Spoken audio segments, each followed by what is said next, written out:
Okay, right, మంచిది. దేవుని బిడ్డలారా, ప్రభువైన యేసుక్రీస్తు నామమున మిమ్మల్ని అందరినీ కూడా ఈ యొక్క ఆదివారపు ఆరాధనకు ప్రేమపూర్వకంగా ఆహ్వానిస్తున్నాను. ప్రభు కృపను బట్టి మనమందరం కూడా ప్రభు సన్నిధిలో క్షేమంగా ఆరోగ్యంగా ఉండడానికి ఆయన కృప చూపాడు కనుక ఆయనకు వందనస్తులమై ఉన్నాము. సో ఈ సమయంలో మనం చిన్న మాట ప్రార్థన చేసుకొని వాక్య ధ్యానంలోకి వెళ్దాం. అందరూ కూడా తల వచ్చండి, కళ్ళు మూసుకోండి, మాతో పాటు ఏకీభవించండి. ప్రేమ కలిగిన మా తండ్రి, కృప కలిగిన మా యేసయ్య, మీకు స్తోత్రాలు చెల్లిస్తున్నాం. మేమేమై ఉన్నామో అది కేవలం నీ కృప వలన నేను మరొకసారి మీ సన్నిధిలో మేము ఒప్పుకుంటున్నామయ్యా. ఈ సమయంలో నాతో, మాతో, మా అందరితో మీరు మాట్లాడి మమ్మల్ని బలపరచుమని, మమ్మల్ని దీవించుమని, నీ కృపలో మమ్మల్ని జ్ఞాపకం చేసుకొని ముందుకు నడిపించమని యేసు నామమున ప్రార్థన చేస్తున్నాము తండ్రి. ఆమేన్. గట్టిగా చెప్తాం ఆమేన్. హల్లెలూయా. మంచిది. దేవుని బిడ్డలారా, మనము ఒక వాక్యాన్ని చదువుకుందాం. మీరు వాట్సాప్ చూసినట్లయితే ఒక పోస్టర్, ఒక పాంప్లెట్ మీకు పంపించాను.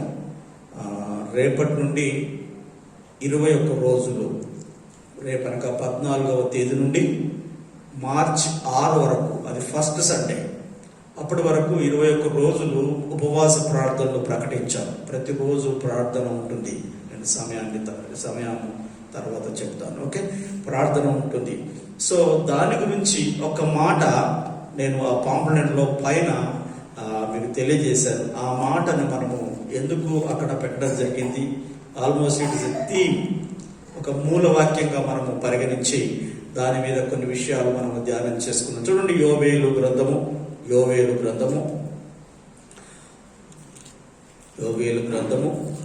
2వ అధ్యాయము 12వ వచనము. యోవేలు గ్రంథము 2వ అధ్యాయము 12వ వచనాన్ని మనము చదువుకుందాము. ఇప్పుడైనను మీరు ఉపవాసం ఉండి కన్నీరు విడిచుచు దుఃఖించుచు మనఃపూర్వకముగా తిరిగి నా యొద్దకు రండి. ఇదే యెహోవా వాక్. ప్రవక్తి అయిన యోవేలు ద్వారా దేవుడు ప్రకటించినటువంటి మాట. జాగ్రత్త గమనించండి. ప్రవక్త అయిన యోవేలు ద్వారా దేవుని ప్రజలకు దేవుడు ప్రకటించినటువంటి మాట. అందుకే ఇదే యెహోవా వాక్కు. దేవుని వాక్కును దేవుడు తన సేవకుని ద్వారా, తన ప్రవక్త ద్వారా ప్రజలకు ప్రకటన చేశాడు.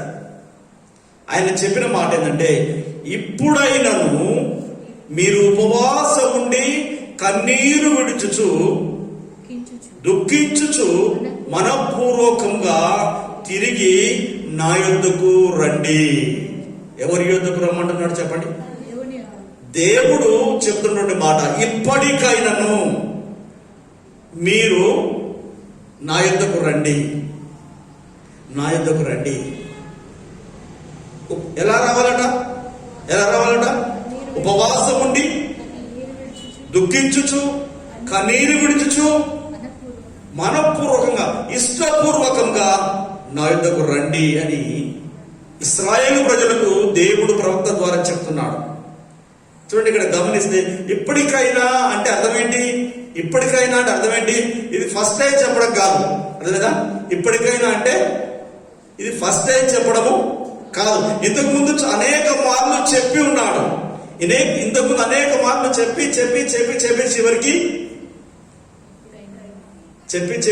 చివరికి మధ్యలో ఏమైనా జరిగింది? దేవుడు ఇంతకు ముందు అనేక సార్లు చెప్పాడు, వాళ్ళు వినలేదు. ఇప్పుడు అంటున్నాడు, ఇప్పటికైనా రండి అంటున్నాడు.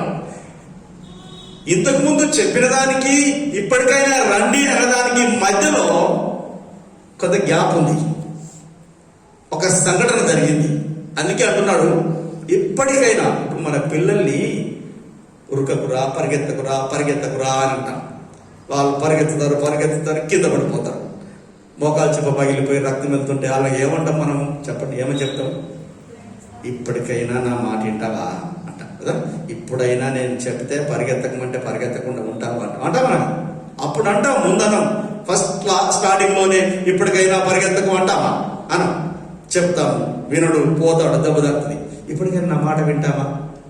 అప్పుడు వినే అవకాశం ఉంది. ఇదే కోణంలో దేవుడు ఇశ్రాయేలు ప్రజలతో చెప్తున్నాడు, ఇప్పటికైనా మీరు ఉపవాసం ఉండి కన్నీరు కారుస్తూ దుఃఖించుచు నా సన్నిధికి రండి అంటున్నాడు. కారణం ఏంటంటే వారు దేవుని సన్నిధి నుంచి దూరం అయిపోయారు. ఆమేన్. దేవుని సన్నిధి నుంచి దూరం అయిపోయారు. జీవం కలిగిన దేవుణ్ణి ఆరాధించడానికి బదులు కొంతమంది విగ్రహాల వైపు తిరిగారు, కొంతమంది సొంతమైన కార్యాల వైపు తిరిగారు.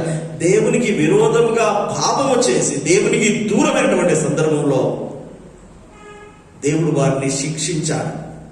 ఏమండి? దేవుడు వారిని శిక్షించాడు. మీరు యోబేలు గ్రంథము ఎక్కువ లేదు, 3 అధ్యాయాలు ఉన్నాయి. ఈ వారంలో సాధ్యమైనన్ని సార్లు ఈ అధ్యాయాన్ని ఈ పుస్తకాన్ని చదవండి.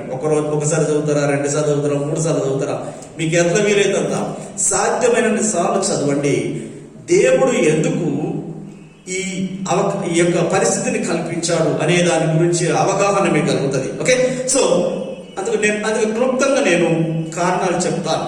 The purpose of our fasting today, the purpose of our fasting. ఈరోజు మనం ఎందుకు ఉపవాసం ఉంటున్నాము, అంటే ఉపవాస దినాన్ని ప్రకటించాము అన్న దానికి కొన్ని కారణాలు ఈ గ్రంథంలోంచి నేను మీకు చూపించాలని ఆశపడుతున్నాను.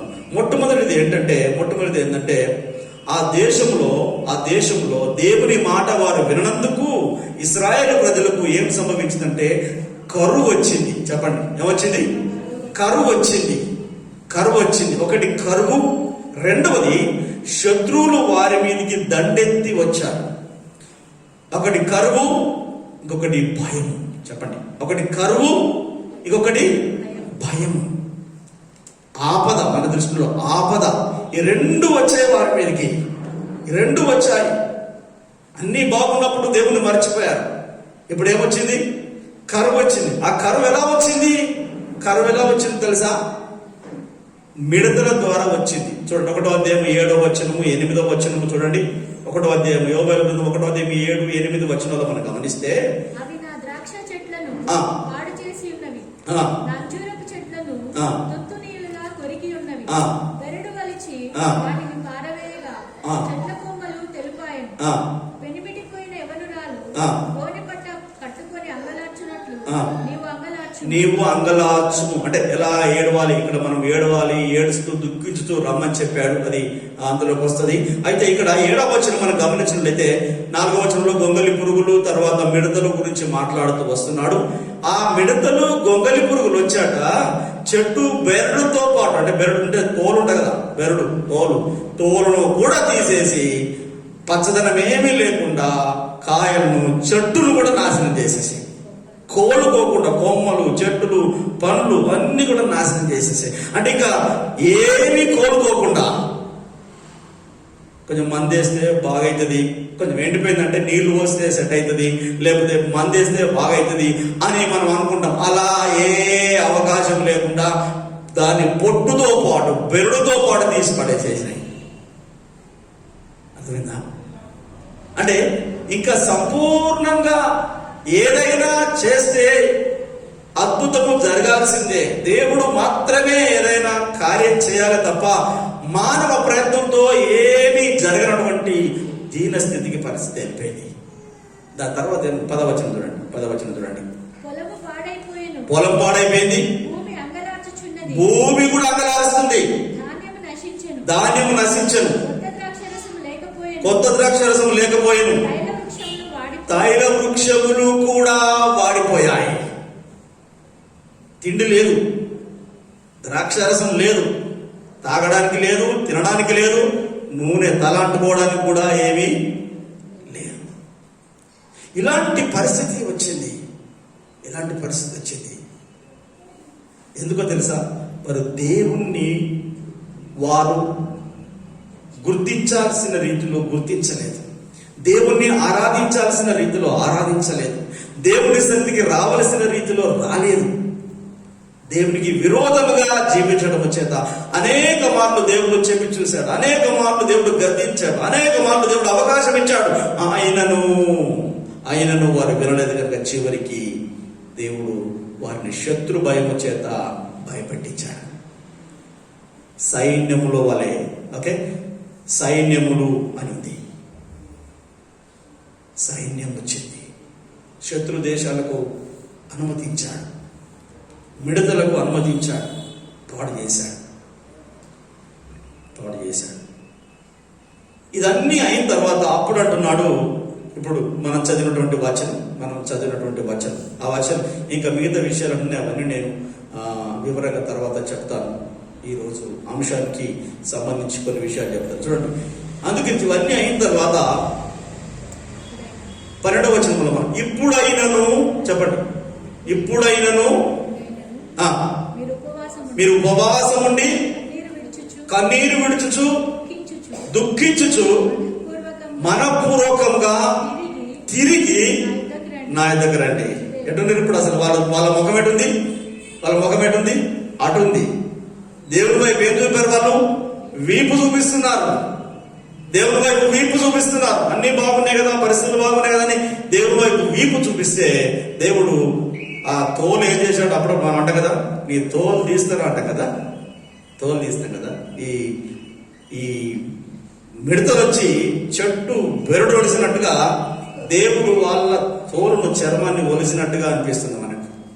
ఇప్పుడు అంటున్నాడు, ఇప్పటికైనా తిరిగి ఉపవాసం ఉండి ఊరికనే వస్తే కుదరదు. వెళ్ళాం కదా, వెళ్ళిన రీతిలో మళ్ళీ తిరిగి వస్తుంటే కుదరదు. ఉపవాసం ఉండి కన్నీరు విడుచుచు దుఃఖించుచు తిరిగి రండి. ఇప్పుడైనా పర్వాలేదు, ఇప్పటికీ అవకాశం ఉన్నది, ఇప్పుడు అవకాశం ఉంది, తిరిగి రండి అంటున్నాడు. ఎలా రావాలంట చూడండి. ఇంతకుముందు 8వ వచనం చదివి 1:8, యవనస్తురాలు పెనిమిటి పోయిన యవనురాలు గోనె బట్ట కట్టుకొని అంగలార్చున్నట్లు నీవు అంగలార్చుము. యవనస్తురాలకు భర్త చనిపోతే ఆమె బ్రతుకు జీవితం అంతా కూడా చీకటిమయమైపోతుంది. అయ్యో, ఈ వయసులో నా పరిస్థితి ఏంటి, నా భవిష్యత్ ఏంటి, నేను ఎలా ముందుకు వెళ్ళాలి, సమాజంలో ఎలా తలెత్తుకుని తిరగాలి, ఎలా జీవించాలి అని ఆమె అంగలార్చుతూ, దుఃఖించుచు, ప్రలాపిస్తూ ఎలా ఏడుస్తుందో ఆ రీతిలో, ఆ విధానంలో మీరు ఉపవాసం ఉండి కన్నీరు విడుచుచు నా యొద్దకు రండి అంటున్నాడు దేవుడు. ఇప్పటికీ అవకాశం ఉన్నది, ఇప్పటికీ సమయం మించిపోలేదు. నాశనం కావడానికి ముందు ఒక అవకాశం ఇస్తున్నా రండి అని దేవుడు తన ప్రజలను ప్రేమిస్తున్నాడు కనుక, తన ప్రజలను ఆయన సృష్టించాడు కనుక ఆయన వారిని పిలుస్తున్నాడు. ఇప్పటికైనా పర్వాలేదు, సమయం మించిపోలేదు, రండి అని అంటున్నాడు. దేవుని బిడ్డలారా, రండి అని అంటున్నాడు. దేవుడు అవకాశం ఇస్తున్నాడు. ప్రార్థనలో 3 రకాలు ఉంటాయి జనరల్గా. ఒకటి, సాధారణంగా ప్రార్థన చేస్తాం. సాధారణమైనటువంటి ప్రార్థన, మనం ప్రయాణం చేసేటప్పుడు, ఇటు వెళ్ళేటప్పుడు మనం సాధారణంగా ప్రార్థన చేస్తాం. మంచిది, అది ఫస్ట్ స్టెప్. రెండవది, అలా పనులు జరగకపోతే మనం కొంచెం డోసు పెంచాలి. ఏం చేయాలి? పని జరగకపోతే కన్నీటితో ప్రార్థన చేయాలి. చెప్పండి, ఏం చేయాలి? కన్నీటితో ప్రార్థన చేయాలి. అది సెకండ్ స్టెప్. అలాగా కూడా పని కాకపోతే థర్డ్ స్టెప్ ఏంటంటే ఉపవాసం ఉండి, చెప్పండి, ప్రార్థన చేయాలి. కొన్నిసార్లు మనం ఎక్కువ సాధారణమైన ప్రార్థన చేస్తాం, సాధారణమైన విషయాల కొరకు సాధారణమైన ప్రార్థన చేస్తాం, పర్వాలేదు. కానీ పరిస్థితిని బట్టి, అవసరాన్ని బట్టి మనం ఏం చేయాలి? కన్నీరు విడుచుచు ప్రార్థన చేసే అనుభవంలోనికి ఎదగాలి. అలాగా కూడా మనకు పనులు జరగకపోతే, కార్యం జరగకపోతే ఉపవాసం ఉండి ప్రార్థన చేసే స్థితికి మనం ఎదిగి ఉపవాసం ఉండి ప్రభు సన్నిధిలో మనం అంగలార్చాలి. అందుకే ఇక్కడ ప్రభు అంటున్నాడు, ఇప్పుడైనను మీరు ఉపవాసం ఉండి, చెప్పండి, కన్నీరు విడుచుచు. ఎందుకంటే వీళ్ళ స్టేజ్ చాలా దాటిపోయింది, లాస్ట్ ఛాన్స్ వీళ్ళకు. అందుగురించి దేవుడు మీరు ఉపవాసం ఉండాలి, కన్నీరు విడవాలి, 2 చేస్తూ తిరిగి దుఃఖించుచు ఏడ్చుకుంటా మనపూర్వకంగా, అటు ఇటు రెండవ ఆలోచన లేకుండా మనపూర్వకంగా నా యొద్దకు రండి అంటున్నాడు. కానీ దేవుడు బిడ్డలారా, ఎందుకు, కారణం ఏంటి చూడండి ఒకసారి. హోషేయ గ్రంథము, సో దీనికి ఈ అంశానికి సంబంధించినటువంటి మాట అక్కడి నుంచి తీసుకున్నాను. హోషేయ గ్రంథము, ఈ పరిస్థితి కలగడానికి గల కారణం ఏంటి? హోషేయ గ్రంథము 14వ అధ్యాయము 1వ వచనము చదవండి. హోషేయ 14:1. ఇశ్రాయేలు నీ పాపము చేత నీవు కూలితివి గనుక నీ దేవుడైన యెహోవా తట్టుకు తిరుగుము. ఇశ్రాయేలు నీ పాపము చేత నువ్వు కూలితివి గనుక నీ దేవుడైన యెహోవా తట్టు తిరుగుము.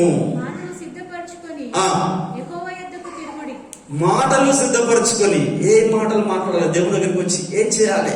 ఎలా? నేను కొన్నిసార్లు అంటే కదా, ఏ ముఖం పెట్టుకుని దేవుని దగ్గరికి వెళ్ళాలంటే, కొన్నిసార్లు కొంతమంది దగ్గరికి నేను ఏ ముఖం తప్పు చేసినప్పుడు మనకు ఏ ముఖం పెట్టుకుని వెళ్ళాలి? నేను నా ముఖం ఎలా చూపించాలి, ఏమని మాట్లాడాలి అని మనకు అనిపిస్తుంది. అయితే దేవుడు అంటున్నాడు, మాటలు సిద్ధపరచుకొని, అంటే మీ మాటలు జాగ్రత్తగా ఉండే విధంగా మాటలు సిద్ధపరచుకొని నా వైపు తిరగండి అంటున్నాడు. దేవుడు బిడ్డలారా, మనము మాటలు సిద్ధపరచుకొని 13వ అధ్యాయం 9వ వచనం కూడా 13వ అధ్యాయం 9వ వచనం. ఇశ్రాయేలు నీ సహాయకర్తనగు నాకు నీవు విరోధివై నిన్ను నీవే నిర్మూలం చేసుకొనుచున్నావు. నీ సహాయకర్తైన నాకు నువ్వే విరోధంగా తిరిగి నీకు నీవే ఏం చేస్తున్నావు? నిన్ను నీవే నిర్మూలన చేసుకుని నీకు నీవే కీడు తెచ్చుకుంటున్నావు. నేను సహాయం చేస్తోంది ఇక్కడ, నీకు మేలు చేస్తోంది. నాకు విరోధంగా నువ్వు నిలబడుతూ నీవు కీడు చేసుకుంటున్నావు. నీ పాపమును బట్టి నువ్వు పడిపోతున్నావు, పాపములో పడిపోతున్నావు, పాపము చేత కూలిపోయావు. ఇశ్రాయేలు ప్రజలు చేసింది అదే. అందుకే అంటున్నాడు ఇప్పటికైనాను, చెప్పండి, ఇప్పటికైనాను ఏం చేయాలి? ఇప్పటికైనాను తిరిగి నా యొద్దకు రండి. దేవుని బిడ్డలారా, ఎందుకు ఈ మాటలు చెప్తున్నంటే, వేదనతో ఎందుకు ఈ మాటలు చెప్పాల్సి వస్తుందంటే, సంఘములో చాలా కుటుంబాలను గమనించినప్పుడు చాలా మంది పరిస్థితిని గుర్తించినప్పుడు, మన సంఘములో కూడా, చుట్టుపక్కల పరిస్థితి కాదు, మన సంఘములో కూడా చాలా కుటుంబాల్లో బాధాకరమైనటువంటి పరిస్థితులు ఉన్నాయి. కొంతమందికి కొన్ని విపత్తులు, కొన్ని ఆపదలు, కొన్ని సమస్యలు, చివరికి దేవుని దగ్గరికి రాకుండా దేవుని సన్నిధికి ముఖం చాటేసినటువంటి సందర్భాలు కూడా కొన్ని కుటుంబాల్లో ఉన్నాయి. సరే, ప్రతి కీడుకు, ప్రతి రోగానికి మన పాపమే కారణమా అని అంటే కాదు. ఓకే, ప్రతి కీడుకు, ప్రతి ఆపదకు, ప్రతి రోగానికి మన పాపమే కారణమా అంటే అది కాదు. కానీ ప్రతి కీడు వెనకాల ఎక్కువ శాతము మన అవిధేయత, ఎక్కువ శాతము మన అశ్రద్ధ వలన మనము శిక్షను అనుభవిస్తుంటాం. మన అజ్ఞానము చేత, మన తిరుగుబాటు చేత, మన నిర్లక్ష్యం చేత ఎక్కువ సార్లు మన కుటుంబాలలో వ్యాధులే కానీ, బాధలే కానీ, సమస్యలే కానీ, ఇబ్బందులే కానీ ఎదుర్కొనే సందర్భాలు ఎక్కువగా ఉంటాయి. గుర్తించండి, నేను చెప్పే మాట, ప్రతి వ్యాధి, ప్రతి రోగము మన పాపం వలన వచ్చిందే కాదు. అట్లాని మనం అందరం కూడా యోగులమే కాదు. మనం ఏం చేస్తామంటే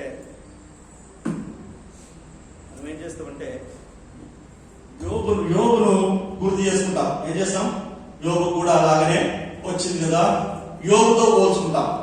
ప్రతి ఒక్కరూ యోగులే కాదు, ప్రతి ఒక్కరూ మనం అందరం యోగులమే కాదు దేవుడు మనల్ని పరీక్షించడానికి. రెండవది, ప్రతి రోగము, ప్రతి బాధ కేవలం పాపం వలన వచ్చింది కూడా మనం అనుకోకూడదు.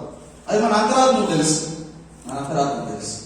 కనుక మన పరిస్థితిని బట్టి, సంఘంలో ఉన్నటువంటి పరిస్థితిని బట్టి సంఘమంతా కూడా పశ్చాత్తాపంతో కుటుంబాలుగా దేవుని సన్నిధికి రావాలని, ఉపవాసం ఉండి దేవుని సన్నిధిలో గోజాడాలని, దేవుడు ప్రతి కుటుంబంలో గొప్ప విడుదల కలిగించాలని, ఆ మాటలు నేను తర్వాత విషయాల్లో చెప్తా.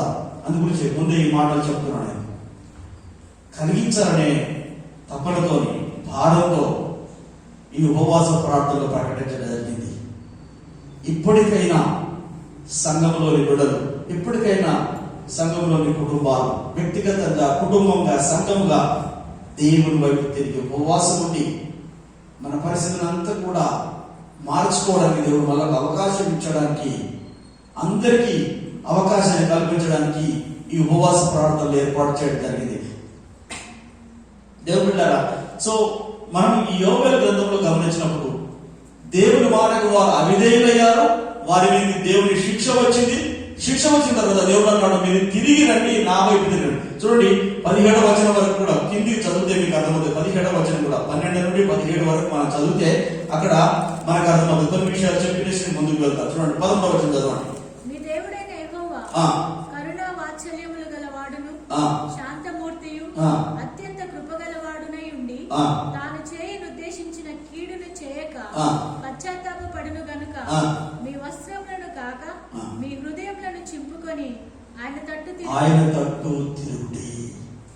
ఎందుకు ఆయన తట్టు తిరుగుతే లాభం ఏంటంటే, ఆయన మీ మీదికి నా మీదికి అనుమతి ఇచ్చినటువంటి లేకపోతే తలపెట్టినటువంటి కీడును రాకుండా ఆపడానికి మనం ఉపవాసం ఉండి ప్రార్థన చేయాలి. ఆమేన్. హల్లెలూయా, హల్లెలూయా. మనం ఎదుర్కొన్నటువంటి కరువును, కొన్ని కుటుంబాల కరువు కూడా ఉంది. మన సంఘంలో కొన్ని కుటుంబాల కరువు కూడా ఉంది. కొన్ని కుటుంబాల నెమ్మది లేదు, కొన్ని కుటుంబాల సమాధానం లేదు. క్రైస్తవులంగా దేవుని కుటుంబంగా ఉండి ఇవన్నీ అనుభవిస్తున్నటువంటి వారు ఉన్నారు. అందుగురించి ఉపవాసం ఉండి ప్రార్థన చేయడానికి దేవుడు అవకాశం ఇస్తుంది. దాంతో లాభం ఏంటంటే, ఇప్పటికైనా దేవుడు తన మనస్సును మార్చుకొని, మనకు తెలుసు నినవే పట్టణస్తుల గురించి, అది ఇంకెప్పుడన్నా మనము ధ్యానం చేద్దాం. నినవే పట్టణాన్ని నాశనం చేస్తున్నాడు దేవుడు తలంచాడు. కానీ వాళ్ళందరూ కూడా రాజు మొదలుకొని పిల్లల వరకు అందరు, పశువులు, గొర్రెలు అందరూ ఉపవాసం ఉండి 3 రోజులు ఉపవాసం ఉండి ప్రార్థన చేసి దేవుడు ఏం చేశాడు? వారిని తప్పించాడు. అదేవిధంగా దేవుడు మనకు ఒక అవకాశాన్ని కల్పిస్తున్నాడు. దేవుని సన్నిధికి వచ్చి ఉపవాసం ఉండి గోజాడి అంగలార్చి దుఃఖించి కన్నీరు విడిచి మన పాపాల ప్రభుత్వంలో ఒప్పుకొని మన అవిధేయతను ప్రభుత్వంలో వదిలిపెట్టి దేవుని కరుణను పొందడానికి ఒక మంచి అవకాశము మన సంఘము ద్వారా, ఈ ఉపవాసాల ద్వారా మనకు కల్పించబడుతుంది. అది అందులో అయితే మనం ఏం చేయాలట? మీ వస్త్రములు కాదు, మీ హృదయములను చింపుకొనండి. హృదయం పగిలిపోవాలి, హృదయపూర్వకంగా దేవుని సన్నిధికి రావాలి. అందుకే ఎప్పుడైతే మనము దుఃఖిస్తామో, ఎప్పుడైతే మనం కన్నీరు విడిస్తామో, అప్పుడు మన హృదయం ఏం చేస్తుంట? చిరిగిపోతుంది. ఏదో వస్తున్నామా అంటే వస్తున్నాము, 21 రోజులు ప్రార్థన ఉంది కదా, హాజరేసుకోవాలని వస్తే ఉపయోగమేమి లేదు. హృదయపూర్వకంగా హృదయము చించుకొని ప్రభు సన్నిధికి వచ్చినట్లయితే దేవుడు మనకు విడుదలిస్తాడు.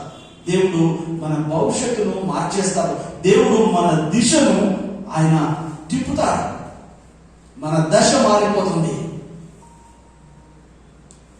కనుక దేవుడు బిడ్డలారా, చూడండి, మీ వస్త్రములు కాక మీ హృదయములను చింపుకొని ఆయన తట్టు తిరుగుడి. ఒకవేళ ఆయన మనస్సు త్రిప్పుకొని పశ్చాత్తాపపడి మీ దేవుడైన యెహోవాకు తగిన నైవేద్యమును పానార్పణమును మీకు దీవెనగా అనుగ్రహించును. అనుగ్రహింపుడని ఎవడు చెప్పగలడు? ఇంకా అయిపోయిందిలే నా పని, ఇంకా నా పరిస్థితి, ఇంకా నేను మారలేను, ఇంకా నేను కోరుకోలేను, ఇంకా నేను తిరిగి లేవలేను అని అనుకుంటారు కొంతమంది. ఇంకా నిండగా చలేంటి కదా, ఎలాగో ఆదివారం ఆరాధనకి వెళ్ళట్లేదు, అప్పుడప్పుడు ప్రార్థనకి వెళ్ళట్లేదు, కనుక ఇలాగనే ఏమైపోతారు? ఇక ఏం చేసింది? ఇక నా పరిస్థితి ఇంతే, నా బతికి ఇంతే అనుకున్నాడు వారు. దేవుడు నన్ను క్షమిస్తాడా, దేవుడు నన్ను కనికరిస్తాడా అనుకున్న వారు కూడా ఉన్నారు. క్రైస్తవులు అయి ఉండి కూడా దేవుడు అంటున్నాడు, అలా ఎందుకు అనుకుంటున్నావు? ఆయన కనికరింపడని, ఆయన అనుగ్రహింపడని ఎవడు చెప్పగలడు? దేవుడు మనసు మార్చుకుంటాడేమో, దేవుడిని కనికరిస్తాడేమో, దేవుని పరిస్థితి మారుస్తాడేమో, దేవుని భవిష్యత్తును మారుస్తాడేమో. దేవుని సన్నిధికి ఉపవాసం ఉండి ఈ నైవేద్యములు, యెహోవాకు తగిన నైవేద్యములు పానార్పణమును మీకు దీవెనగా అనుగ్రహించు. దేవుడు దీవెనకరంగా నేను మార్చడానికి, నిన్ను, నన్ను, మన కుటుంబాలను, మన సంఘాన్ని మార్చడానికి అవకాశం ఇస్తున్నాడు. కనుక దేవుని సన్నిధిలో గోజాడే వారంగా ఉండడానికి మనం సిద్ధపరచుకోవచ్చు. 15వ వచనం కూడా, 15వ వచనము, సీయోనులో బాగా ఊదుడి, ఉపవాస దినము ప్రతిష్ఠించుడి, వ్రత దినము నియమించి ప్రకటన చేయుడి. ఉపవాసం ఉండి ఏంటంటే బాగా ఊడి ప్రకటన చేయండి, ప్రకటన చేయండి. అందరూ వచ్చి ఉపవాసం ఉంటే, అందరూ వచ్చి దేవుని సన్నిధికి వస్తే ఏం చేస్తాడు? దేవుడు తన మనస్సును మార్చుకొని మన పరిస్థితిని మార్చగలడు. అందుకే అది 1వ అధ్యాయంలో కూడా 1వ అధ్యాయంలో 13వ వచనం 14వ వచనంలో యాజకులకు చెప్తున్నాడు. ఈ మాట ఎవరు చెప్తున్నాడు? యాజకులకు, మీరు ప్రకటన చేయండి, మీరు ప్రకటన చేయండి, ఉపవాసం ప్రకటించండి, ప్రజలందరి క్షేమం కొరకు, సంఘం క్షేమం కొరకు, సమాజ శ్రేయస్సు కొరకు మీరు ఉపవాసం ప్రకటించండి అని యాజకులకు చెప్తున్నాడు. 1:13-14 చదవండి. 1వ అధ్యాయం. యాజకులారా గోనె పట్ట కట్టుకొని అంగలార్చుడి, పరిచర్య చేయువారులారా రోదనం చేయుడి, నా దేవుని పరిచారకులారా గోనె పట్ట వేసుకొని రాత్రి అంతయు గడుపుడి, నైవేద్యమును పానార్పణమును మీ దేవుని మందిరమునకు రాకుండా నిలిచిపోయాను. ఉపవాస దినం ప్రతిష్ఠించుడి, వ్రత దినమును ఏర్పరచుడి, యెహోవాను బతిమాలుకొనుడి, పెద్దలను జనులందరినీ మీ దేవుడైన యెహోవా మందిరములో సమకూర్చుడి. ఆమేన్, హల్లెలూయా. ఏం చేయట? యాజకులు చెప్తున్నాడు, మీరు ఉపవాసం ఉండండి, ప్రజలందరినీ కూడా ఉపవాసానికి, ప్రజలందరూ కూడా దేవుని సన్నిధికి రావాలి. ఎందుకంటే దేవునికి ప్రజలకు మధ్యలో కనెక్షన్ తెగిపోయింది, ప్రార్థన తగ్గిపోయింది. కనుక మీరు ఉపవాసం ఉండండి, ప్రజలందరూ కూడా మందిరంలోకి, దేవుని మందిరంలోకి వచ్చి దేవుని గోదాడడానికి ఉపవాస దినాన్ని ప్రకటించండి, అనౌన్స్మెంట్ చేయండి అన్న. ఇంతకుముందు కూడా 2వ అధ్యాయం 15వ వచనంలో సీయోనులో బాగా ఊది ఉపవాస దినము ప్రతిష్ఠించుడి, వ్రత దినము నియమించి ప్రకటన చేయండి. ఆమేన్, హల్లెలూయా. అందుకే దేవుని బిడ్డలారా, ఈ మాట చేత ప్రేరేపించబడి మన కుటుంబాల్లో, మన సంఘంలో ఉన్నటువంటి బిడ్డలకు అందరికీ మేలు కలగాలని, క్షేమం కలగాలని నేను ఉపవాసం ఉంటూ ముందు నన్ను నేను దేవుడికి సమర్పించుకున్నాను ఉపవాసం ఉండడానికి. మీరు కూడా ఉపవాసం ఉండాలని సంఘానికి ప్రకటన చేస్తున్నాను. అందుకే ఉపవాస దినాన్ని ప్రతిష్ఠించండి, డిసైడ్ చేయండి అన్నాడు. డిసైడ్ చేశారు, రేపటి నుండి 21 రోజుల వరకు ప్రతిష్ఠించి ప్రకటన చేయడానికి సేవకునిగా దేవుడు నాకు ఇచ్చినటువంటి బాధ్యతను నేను నిర్వర్తిస్తున్నాను. సంఘముగా మీరు కూడా ఏం చేయాలి చెప్పండి? ఏం చేయాలి చెప్పండి? మీ కుటుంబాల్లో మేలు కలగాలంటే, మీ కుటుంబాల్లో కీడు తొలగిపోవాలంటే, మీ కుటుంబంలో అభివృద్ధి కలగాలంటే, మీ కుటుంబంలో సమాధానం ఉండాలంటే, మీ కుటుంబంలో నెమ్మది కలగాలంటే ఏం చేయాలి? దేవుని సన్నిధికి వచ్చి దేవుని మందిరంలో ఏం చేయాలంటే మనం మన హృదయాలను చెప్పుకొని కన్నీరు విడుస్తూ దుఃఖించుచు ఉపవాసం ఉండి, ఒక యవనురాలు తన భర్త చనిపోతే ఏ విధంగా అంగలారుస్తుందో అలాగా అంగలారిస్తే విభజన అనుకుంటారు, మేము పర్వాలేదండి, బాగానే ఉన్నాము, ఇప్పుడైతే పర్వాలేదు, లాగించేస్తున్నాం, బండి నడుస్తుంది, పర్వాలేదు అనుకుంటున్నాం కొంతమంది. అలా అనడానికి కూడా వీల్లేదు. యేసు ఏం చెప్పాడు? మత్తయి 26లో కదా, 26:41 ఏం చెప్పాడు? ఇంతకుముందు నేను ఏం చెప్పాను? మీరు శోధనలో ప్రవేశింపకున్నట్లు మెలకువగా ఉండి ప్రార్థన చేయండి. దేవుడికి అవకాశం ఇస్తున్నాడు. తర్వాత ఏదైనా కీడు, ఏదైనా ఆపద రాకుండా దేవుడు నీకు ముందే అవకాశం ఇస్తున్నాడేమో గుర్తించి విచ్చినగా చూద్దాంలే, అయిపోయినగా చూద్దాంలే అంటే కుదరదు.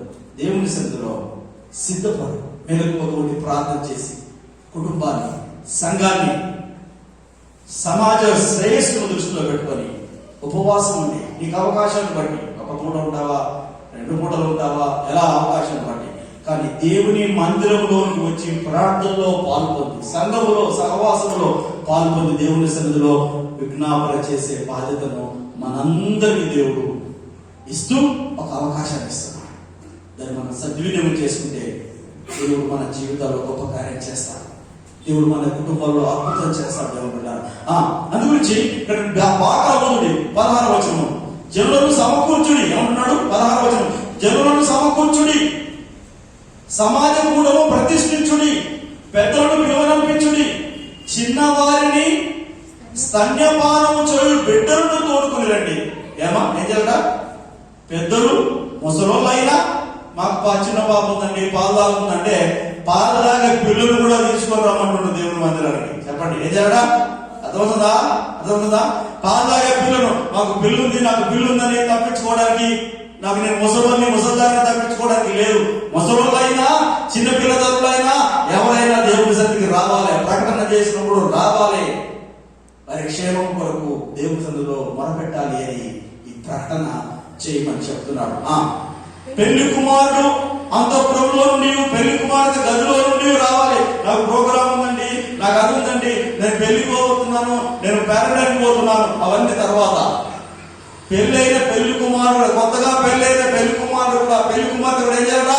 ప్రార్థన అంటే దేవుడి సన్నిధికి రావాలి. ఆమేన్. ఎందుకంటే అది నీ మేలు కొరకే, నీ క్షేమం కొరకే, నీ కుటుంబం కొరకే, నీ సంఘం కొరకే కనుక, నీ సమాజం కొరకే కనుక ప్రతి ఒక్కరి మీద దేవుడు ఆ బాధ్యతనిచ్చాడు. బాగానే ఉన్నామేమో, కానీ దేవుడు ముందే నీకు అవకాశం ఇస్తున్నాడు. మిస్ కాకుండా దేవుని సన్నిధికి సమకూర్చి అంటున్నాడు. కనుక సంగమా, దేవుని సన్నిధిలో మనము చేరి ప్రార్థన చేసే అవకాశం ఉంది. 17వ వచనం చూసినట్టు, యెహోవాకు పరిచర్య చేయు యాజకులు మంటపమునకు బలిపీఠమునకును మధ్య నిలబడి కన్నీరు విడుచుచు, యెహోవా నీ జనుల ఎడల జాలి చేసుకుని అన్ని జనులు వారి మీద ప్రభుత్వము చేయునట్లు వారిని అవమానమునకు అప్పగింపకుము అంటున్నాడు. సేవకుడు ఏం చేస్తున్నట? దేవునికి ప్రజలకు మధ్య నిలబడి, ప్రభువా వీరిపైకి అవమానం రాకుండా, వీరిపైకి నింద రాకుండా, వీరిపైకి శిక్ష రాకుండా సహాయం చేయమని ప్రజలను చూస్తూ అతడు ప్రార్థన చేయాలి. అది నా బాధ్యత, మీ కొరకు మీరు రావడము మీ బాధ్యత. దేవుని సన్నిధికి వచ్చి దేవుని సన్నిధిలో పోతాడితే మొదలుపెడితే దేవుడు కార్యం చేస్తాడు, దేవుడు మనకు విడుదలిస్తాడు. దేవుడు ఉండాలి. అన్యజనులు, అది ఏంటంటే అన్యజనుల ద్వారా వారికి అవమానం కలగకుండా అన్యజనులకు అప్పగింపకము అంటున్నాడు. లేని ఎడల అన్యజనులు వారి దేవుడు ఏమాయను అందురు, వారి దేవుడు ఏమాయని అందరు. దేవుడు పిల్లరా, అన్యుల